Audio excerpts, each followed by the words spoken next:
A ball thrown vertically up returns to the thrower after 6 seconds. Find the velocity with which it was thrown up, the maximum height it reaches, and the position after 4 seconds. ಹುಡುಗ್ರ ಇದು level 3 ಪ್ರಶ್ನೆ ಕಣ್ರ, ಸರಿನಾ? ಇದನ್ನು ನೀವು ಸ್ವಂತ pass ಮಾಡಿ ಆದಷ್ಟು ಏನೇನು ಅರ್ಥ ಆಗುತ್ತಾ ಚಿತ್ರ ಬಿಡಿಸಿ ಸಾಕು, ಆಯಿತಾ? ಈ 3ನೇ ಪ್ರಶ್ನೆ ಬಿಟ್ಬಿಡಿ ತಕ್ಷಣಕ್ಕೆ ಎ ಆ್ಯಂಡ್ ಬಿ ಮಾತ್ರ ಯೋಚನೆ ಮಾಡಿ ಸಾಕು,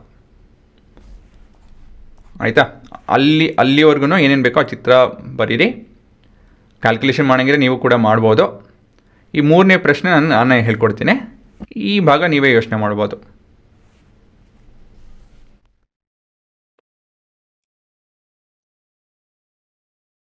ಮಾಡಿದ್ರಾ?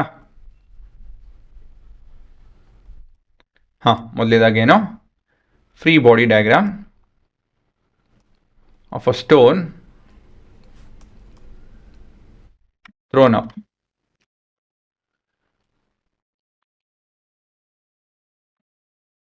ಏನು ಮಾಡಬೇಕಿಲ್ಲ ನಾವು? ಮೊದಲೇದಾಗಿ we need to represent it with a box. Force down is F G. ನಮ್ಮ ಆಕ್ಸಲೇಷನ್ ಡ್ಯೂ ಟು ಗ್ರಾವಿಟಿ ಬಂದು -10 metre per second square. Up is positive. ಏನಕ್ಕೆ ಹೇಳಿ? ಏನಕ್ಕೆ ಅಂತ ಹೇಳಿದ್ರೆ ಇಲ್ಲಿ ಎಸಿತಾ ಇದ್ದೀವಿ, ಹಾಗಾಗಿ will take up as positive direction. ಅದು ಬಿಟ್ಟರೆ ಅಷ್ಟೇ, ಇನ್ನೇನಿಲ್ಲ. ನೆಕ್ಸ್ಟು ಈ ಚಿತ್ರ ಬಿಡಿಸೋಣ. ಇದು ಮತ್ತಿದು ಅಟ್ ದ ಟಾಪ್. ಸೊ ಇಲ್ಲೇನಾಗ್ತಾಯಿದೆ? ಇನಿಷಿಯಲಿ ನಿಮ್ಮ ವೆಲಾಸಿಟಿ ಬಂದು 0 ಅಲ್ಲ, ಗೊತ್ತಿಲ್ಲ, ಟೈಮ್ ಬಂದು 0. ಫೈನಲಿ ವೆಲಾಸಿಟಿ ಬಂದು 0. ಟೈಮ್ ಬಂದು ಟೈಮ್ ಕೊಟ್ಟಿದ್ದಾರೆ ಇಂಡೈರೆಕ್ಟಾಗಿ. ಹೇಳಿ ನೋಡೋಣ. ತಪ್ಪು. 6/2 ದಟ್ ಈಸ್ 3 ಸೆಕೆಂಡ್ಸ್. ಏನಕ್ಕೆ ಹೇಳಿ? ಇಲ್ಲಿ ಹೇಳ್ತೀನಿ ನೋಡಿ. ಇವಾಗ ಈ ಚೆಂಡಲ್ಲ, ಕಲ್ಲು. ಈ ಕಲ್ಲನ್ನ ನೀವು ಎಸ್ದಾಗ ಇಲ್ಲಿಂದ ಶುರು ಹಾಕೊಳುತ್ತೆ, ಈಗ ಮೇಲೆ ಹೋಗಿ ಕೆಳಗೆ ಬರುತ್ತೆ ಅಲ್ವಾ? ಅವ್ರೇನು ಹೇಳ್ತಾ ಇದ್ದಾರೆ ಅಂತ ಹೇಳಿದ್ರೆ, the ball thrown off vertically returns to the thrower ಅಂತ ಹೇಳಿದ್ರೆ, ಯಾರು ಎಸ್ತಾರೋ ಅವ್ರ ಕೈಗೆ ವಾಪಸ್ ಬರುತ್ತಂತೆ. ಎಸೆದ ಮೇಲೆ ಹೋಗುತ್ತೆ, ಕೆಳಗೆ ಬರುತ್ತೆ. ಇದಕ್ಕೆ 6 ಸೆಕೆಂಡ್ ತೊಗೊತಾ ಇದೆ. ಇವ್ರ ಪ್ರಶ್ನೆ ಏನಂತ ಹೇಳಿದ್ರೆ, ಅಂದರೆ ಇವ್ರು ಬೇಕಾಗಿರೋದು ಏನಂತ ಹೇಳಿದ್ರೆ, final velocity velocity with which it was throne, ಈ ವೆಲಾಸಿಟಿ ಏನು ಅಂತ ಹೇಳಿ ಕೇಳ್ತಾರೆ, ಮತ್ತು ಮ್ಯಾಕ್ಸಿಮಮ್ ಹೈಟು.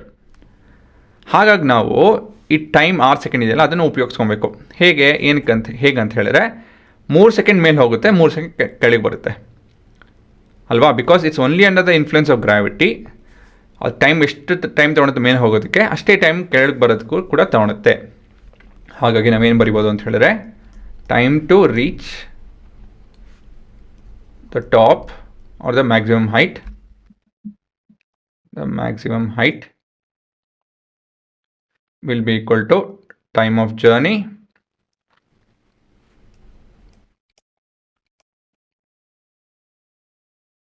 by 2 ಅಂತ ಹೇಳಿ, ಸರಿನಾ? ಸೊ ಈ ಥರ ಬರ್ಕೊಂಡು, ಸೊ ಇಲ್ಲಿ 6/2 ದಟ್ ಇಸ್ 3 ಸೆಕೆಂಡ್ಸ್ ಅಂತ ಹೇಳಿ ಆಗುತ್ತೆ. 6/2 ದಟ್ ಇಸ್ 3 ಸೆಕೆಂಡ್ಸ್. ಗೊತ್ತಾಯ್ತಾ ಹುಡುಗರ? ಸೊ ಇದೇ ನಿಮ್ಮ ಎಲ್ಲ ಇನಿಷಿಯಲ್ ಕಂಡೀಷನ್ಸ್. ಸೊ ಇಷ್ಟು ಬರೀಬೇಕಾಗುತ್ತೆ ನಿಮ್ಮ ಚಿತ್ರದಲ್ಲಿ, ಆಯಿತಾ? ಇವಾಗ ಮುಂದಿನ ಭಾಗ ಕ್ಯಾಲ್ಕುಲೇಷನ್ ಮಾಡಿಲ್ಲ ಅಂತ ಹೇಳಿದ್ರೆ ಪಾಸ್ ಮಾಡ್ಕೊಳ್ಳಿ.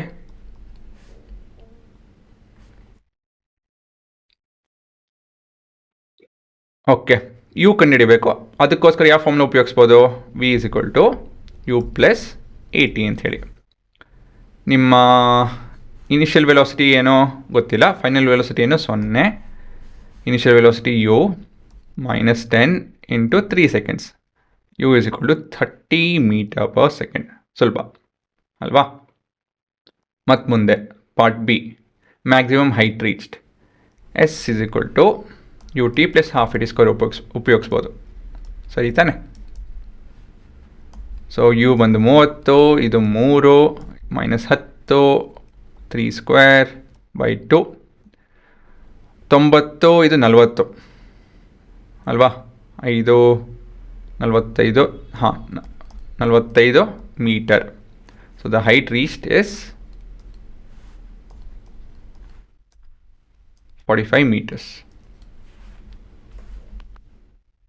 ಸರಿ ತಾನೆ? ಅದು ಬಿಟ್ಟರೆ ಮತ್ತೇನೋ, ಇದು ಬಿಟ್ಟರೆ maximum height it position after 4 seconds. ಇದು ಸ್ವಲ್ಪ ನಿಮಗೆ ತಲೆ ಕೆಡಿಸೋವಂಥ ಪ್ರಶ್ನೆ ಇದು, ಆಯಿತಾ? ತುಂಬ ಮುಖ್ಯ ಇದು. ಈ ಪ್ರಶ್ನೆ ಸ್ವಲ್ಪ ವಿಚಿತ್ರವಾಗಿದೆ, ಅದ್ರ ಮೇಲೆ ಈ ಭಾಗ ಇನ್ನೂ ಕಷ್ಟ ಇದೆ. ಸೊ ಇದನ್ನು ನಾವು ಸ್ವಲ್ಪ ಬುದ್ಧಿವಂತಿಕೆ ಉಪಯೋಗಿಸ್ಕೊಂಡು ಮಾಡ್ಕೊಬೇಕು. ಪ್ರಶ್ನೆ ಏನಂತ ಹೇಳಿದ್ರೆ, ಈ 4ನೇ ಸೆಕೆಂಡಲ್ಲಿ ಈ ವಸ್ತು ಎಲ್ಲಿರುತ್ತೆ ಅಂತ ಹೇಳಿ, ಸರಿನಾ? ಸೊ ಅದನ್ನು ನಾನು ಸಪ್ರೇಟಾಗಿ ಇಲ್ಲಿ ಇನ್ನೊಂದು ಚಿತ್ರ ಬಿಡಿಸ್ತೀನಿ, ಬಟ್ ಇಲ್ಲಿ ಎಕ್ಸ್ಪ್ಲನೇಷನ್ ಕೊಡ್ತೀನಿ ನೋಡಿ.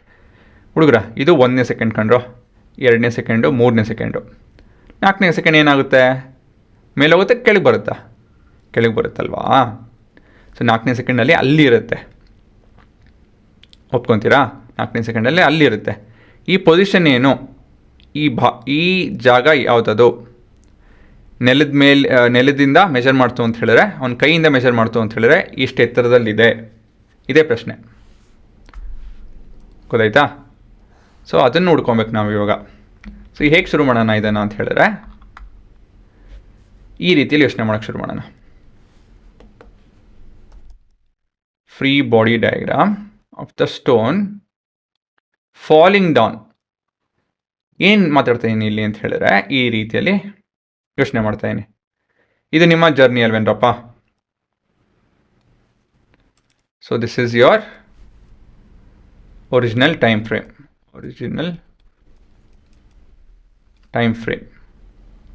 That's your new time frame. ಈ ಒರಿಜಿನಲ್ ಟೈಮ್ ಫ್ರೇಮ್ ಅಂತ ಹೇಳಿದ್ರೇನು, ನ್ಯೂ ಟೈಮ್ ಫ್ರೇಮ್ ಅಂತ ಹೇಳಿದ್ರೇನೋ, ಈ ರೀತಿಯಲ್ಲಿ ಎಕ್ಸ್ಪ್ಲೇನ್ ಮಾಡ್ತೀನಿ ನೋಡಿ. ಒರಿಜಿನಲ್ ಆಗಿ ಇದು 1 ಸೆಕೆಂಡು, ಇದು 3ನೇ ಸೆಕೆಂಡು. ಇಲ್ಲಿ ಈ ಪಾಯಿಂಟ್ ಬಿ ರೀಚ್ ಮಾಡೋದಕ್ಕೆ ಇದು ಕೆಳಗೆ ಬೀಳ್ತಾ ಇದೆ ಅಂತ ಹೇಳ್ಕೊಳ್ಳೋಣ. This is point C. ಇದು 4ನೇ ಸೆಕೆಂಡು, ಸರಿನಾ? ಒಪ್ಕೊತೀರಾ? ಆಯಿತಾ ಹುಡುಗರ? ಇದು ಮರ್ತೋಗಿ ಸ್ವಲ್ಪ, ಇದನ್ನು ಮರಿಬೇಕಾಗುತ್ತೆ. ಇದು ಹೊಸ ಜರ್ನಿ, ಇದು ಇಲ್ಲಿಂದ ಮೇಲಿಂದ. ಸೊ ನ್ಯೂ ಟೈಮ್ ಫ್ರೇಮ್ ಅಂತ ಹೇಳಿ ನಾನು ಇಲ್ಲಿಂದ 0 ತೊಗೊಂತು ಅಂತ ಹೇಳಿದ್ರೆ ಇದೆಷ್ಟಾಗುತ್ತೆ? 1 ಆಗುತ್ತೆ, ಮತ್ತಿದು 3 ಸೆಕೆಂಡ್ ಆಗುತ್ತೆ, ಸರಿ ತಾನೆ? 0, 1, 2, 3, 4th ವಿಲ್ ಬಿ ಇಲ್ಲೆಲ್ಲ ಬರುತ್ತೆ 4th, 5th ಇಲ್ಲಿ ಬರುತ್ತೆ, ಇಲ್ಲಿ 6th ಇಲ್ಲಿ ಬರುತ್ತೆ, ಗೊತ್ತಾಯ್ತಾ? 3 ಸೆಕೆಂಡ್ ಮೇಲೆ 3 ಸೆಕೆಂಡ್ ಕೆಳಗೆ ಅಂತ ಹೇಳಿದ್ರೆ 4ನೇ ಸೆಕೆಂಡು ಬೀಳ್ತಾ ಇರಬೇಕದು. ಸೊ ನಾವು ಏನು ಮಾಡ್ಬೋದು ಅಂತ ಹೇಳಿದ್ರೆ, ಮೇಲೆ ಹೋಗುತ್ತೆ ನೋಡಿ, ಅಲ್ಲಿಂದ ನಾವು ಹೊಸ ಜರ್ನಿ ಶುರು ಮಾಡ್ಕೊಳ್ಳೋಣ. ಅಲ್ಲಿಂದ ತಿರ್ಗಾ ಟೈಮ್ ಕೌಂಟ್ ಮಾಡ್ಕೊಳ್ಳೋಣ. ಸೊ ಅಲ್ಲಿಂದ ನಾವು ಟೈಮ್ ಕೌಂಟ್ ಮಾಡ್ಕೊತು ಅಂತ ಹೇಳಿದ್ರೆ 0 ಆಗುತ್ತೆ ಅದು. 1 ಸೆಕೆಂಡ್ ಆದಮೇಲೆ ಕೆಳಗಿರುತ್ತೆ ಸ್ವಲ್ಪ, ಆಯಿತಾ? ಅದು ಕೆಳಗಿರುತ್ತೆ. ಅದು ಎಷ್ಟು ಕೆಳಗಿದೆ ಅಂತ ಹೇಳಿ ಕ್ಯಾಲ್ಕುಲೇಟ್ ಮಾಡಿಕೊಂಡು ಈ 45ರಲ್ಲಿ ಸಪ್ರಾಕ್ಟ್ ಮಾಡಿಕೊಂಡು ನಾವು ಕೆಲಸಗಳು ಮಾಡ್ಕೊಬೋದು. ಒಪ್ಕೊತೀರಾ? ಹೇಗೆ? ಹೌದಲ್ವಾ? ಆ ಥರ ಮಾಡ್ಕೊಬೋದು ನಾವು. ಸೊ ಇಲ್ಲಿ ಬಿಡಿಸಿ ಹೇಳ್ತೀನಿ ನೋಡಿ. ಮೊದಲೇದಾಗಿ free body diagram of the stone ಅಂತ ಬರೆದುಬಿಟ್ಟಿದ್ದೀನಿ, ಆ ಚಿತ್ರ ಬಿಡಿಸ್ಬಿಡ್ತೀನಿ. ಇದು ನಿಮ್ಮ ಸ್ಟೋನ್, ನಮ್ಮ ಕೈಲಿ ಇದು ಕೆಳಗೆ ಬೀಳ್ತಾ ಇದೆ. So this is your FG. It's getting accelerated down with acceleration of 10 metre per second square, ಸರಿನಾ? ಸೊ ಕೆಳಗೆ ಬೀಳ್ತಾ ಇದೆ, ಹಾಗಾಗಿ ದಿಸ್ ಇಸ್ ಪಾಸಿಟಿವ್. ನೆಗೆಟಿವ್ ಅಲ್ಲ, positive. This is positive direction ಅಂತ ಹೇಳಿ ಕೆಳಗೆ ನೋಡಿ, ಇಲ್ಲಿ ಚೇಂಜ್ ಆಯಿತು ಆಕ್ಸಲರೇಷನ್. ಹಿಂದಿನದರಲ್ಲಿ ಈ ಭಾಗದಲ್ಲಿ ನಾವು ನೆಗೆಟಿವ್ ತೊಗೊಂಡ್ರಿ, ಇಲ್ಲಿ ಪಾಸಿಟಿವ್ ಆಯಿತು. ಈ ರೀತಿಯಲ್ಲಿ ಬದಲಾಗುತ್ತೆ ವಿಷಯಗಳು. ಹಾಗಾಗಿ ನೀವು ಸಪ್ರೇಟ್ ಕೇಸ್ ಅಂತ ಹೇಳಿ ಮಾಡೋದು ಒಳ್ಳೆಯದು, ಗೊತ್ತಾಯ್ತಾ? ಏನಕ್ಕೆ ಸಪ್ರೇಟ್ ಕೇಸ್ ಅಂತ ತೊಗೊಂಡೆ ಅಂತ ಹೇಳಿ, ಇದು ಕೆಳಗೆ ಬೀಳ್ತಾ ಇದೆ, ಅದಕ್ಕೆ ನಾವು ಈ ರೀತಿಲಿ ಯೋಚನೆ ಮಾಡೋದು ಒಳ್ಳೆಯದು, ಸರಿ ತಾನೆ? ಇದು ಕೆಳಗೆ ಬೀಳ್ತಾ ಇದೆ, ಗೊತ್ತಾಯ್ತಾ? ಸೊ ಇವಾಗ ನಾವು BC ಕಂಡುಹಿಡಿಬೇಕು. ಸೊ BCಗೆ ಕಂಡುಹಿಡಿಯೋದಕ್ಕೋಸ್ಕರ ಏನೇನು ತೊಗೊಬೇಕು ನಾವು? ಎಸ್ ಫಾರ್ಮುಲಾ ತೊಗೊಬೇಕಾಗುತ್ತೆ, ವಿಚ್ ಇಸ್ UT + ½ AT². ಇದರಲ್ಲಿ U 0, ಯಾಕಂತ ಹೇಳಿದ್ರೆ at that peak the velocity is 0. So here U is equal to 0 plus ½ × 10 into time is 1 square. So 5 meters, ಸರಿನಾ? BC is 5 meters. ಮತ್ತು ಎ ಸಿ ಒಂದು B A minus B C ಆಗುತ್ತೆ ಅಂತ ಹೇಳಿದ್ರೆ 40 metre. ಅಷ್ಟೇ. ಇದು 40 ಮೀಟ್ರ್ ಎಲ್ಲಿದೆ? 40 metre ನೆಲದಿಂದ 40 ಮೀಟ್ರ್ ಎತ್ತರದಲ್ಲಿದೆ. ಸೊ ನಮ್ಮ ಕೊನೆಯ ಉತ್ತರ ಏನೇನು ಕೇಳಿದರೆ, ಇನಿಷಿಯಲ್ ವೆಲಾಸಿಟಿ ಮತ್ತು ಮ್ಯಾಕ್ಸಿಮಮ್ ಹೈಟ್ ಮತ್ತು ಅಟ್ 4 ಸೆಕೆಂಡ್ ಎಲ್ಲಿದೆ ಅಂತ ಹೇಳಿ. ಸೊ ಈ ರೀತಿಯಲ್ಲಿ ನಾವು ಉತ್ತರ ಬರೀಬೇಕಾಗುತ್ತೆ. ಸೊ ಇನಿಷಿಯಲ್ ವೆಲಾಸಿಟಿ ಎಷ್ಟಿದೆ? ಅದು 30 ಅನ್ಕೊತೀನಿ. 30, 45, 30 metre per second, 45 metre. Unit ಬರೀಲ್ಲ ಅಂತ ಹೇಳಿದ್ರೆ ಅರ್ಧ marks cut. 40 meters above the ground. So ಇದೇ ನಿಮ್ಮ ಉತ್ತರ. ಗೊತ್ತಾಯ್ತಾ? ಏನಿಲ್ಲ, ನೀವು ಈ ಥರ ಯಾವುದನ್ನ ಎಷ್ಟು ಕೆಳಗೆ ಬರ್ತಾ ಇದೆ ಅಂತ ಹೇಳಿದ್ರೆ, ಆಯಿತಾ, ಈ ಮೇಲೆ ಹೋಗೋದಕ್ಕೋಸ್ಕರ ಎಷ್ಟು ಸಮಯ ತೊಗೊಳುತ್ತೆ ಅಷ್ಟೇ ಕೆಳಗೆ ಬರೋಕ್ಕೋಸ್ಕರನೂ ಅಷ್ಟೇ ಸಮಯ ತೊಗೊಳೋದು. ಈ ರೀತಿಯಲ್ಲಿರಬೇಕಾದ್ರೆ ನಾವು ಏನು ಮಾಡ್ಬೋದು ಅಂತ ಹೇಳಿದ್ರೆ, ಈ ಮೇಲಿಂದ ಕೆಳಗೆ ಬಿಡಬೇಕಾದ್ರೆ ಇನ್ನು ಮತ್ತೊಂದು ಜರ್ನಿ, ಕೆಳಗಿಂದ ಮೇಲೆ ಹೋಗ್ಬೇಕಾದ್ರೆ ಮತ್ತೊಂದು ಜರ್ನಿ ಅಂತ ಹೇಳಿ ಕನ್ಸಿಡರ್ ಮಾಡಿಕೊಂಡು ಈ ರೀತಿಯಲ್ಲಿ ನಾವು ಮುಂದುವರಿಬೋದು. ಸೊ ಈ ಥರ 2 ಚಿತ್ರ ಬಿಡಿಸ್ಬೇಕಾಗುತ್ತೆ. ಹೌದು, ನಿಮ್ಮ ನಾಲೇಜು ಇಂಪ್ರೂವ್ ಆಯಿತು ಅಂತ ಹೇಳಿದ್ರೆ ಒಂದೇ ಚಿತ್ರ ಸಾಕು. ಸರಿನಾ? 2 ಬೇಕಾಗಿಲ್ಲ, ಬಟ್ ಇದು ಅರ್ಥ ಮಾಡ್ಕೊಳಕ್ಕೋಸ್ಕರ ಒಳ್ಳೆಯದು ಇವೆಲ್ಲ. ಫ್ರೀ ಬಾಡಿ ಡಯಾಗ್ರಾಮ್ ಬಿಡಿಸಿದ್ರೆ ಒಳ್ಳೆಯದು for the falling down case. ಈ ಚಿತ್ರ ಬೇಕಾಗಿಲ್ಲ, ಯಾಕಂತ ಹೇಳಿದ್ರೆ ಇಟ್ಸ್ ನಾಟ್ ದ್ಯಾಟ್ ಹಾರ್ಡ್ ಅಲ್ವಾ. ಬಟ್ ಕಾಂಪ್ಲಿಕೇಟೆಡ್ ವಿಷಯ ಬಂತು ಅಂತ ಹೇಳಿದ್ರೆ ಬರೀರಿ, ತೊಂದರೆ ಇಲ್ಲ. ಗೊತ್ತಾಯ್ತಾ? ಇದು ಕಷ್ಟದ ಪ್ರಶ್ನೆ. ಇದು ಅಟ್ಲೀಸ್ಟ್ 3 to 4 ಮಾರ್ಕ್ಸ್ ಕೊಡ್ತಾರೆ. 4 ಮಾರ್ಕ್ಸ್, 3 ಮಿನಿಮಮ್ಮು, 4 ಕೊಟ್ಟರು. ಆಯಿತಾ? ಸೊ ಇದು ನಿಮ್ಮ ಓವರಾಲ್ ಉತ್ತರ. ಸೊ ಪಾಸ್ ಮಾಡಿಕೊಂಡು ನೋಡ್ಕೊಳ್ಳಿ.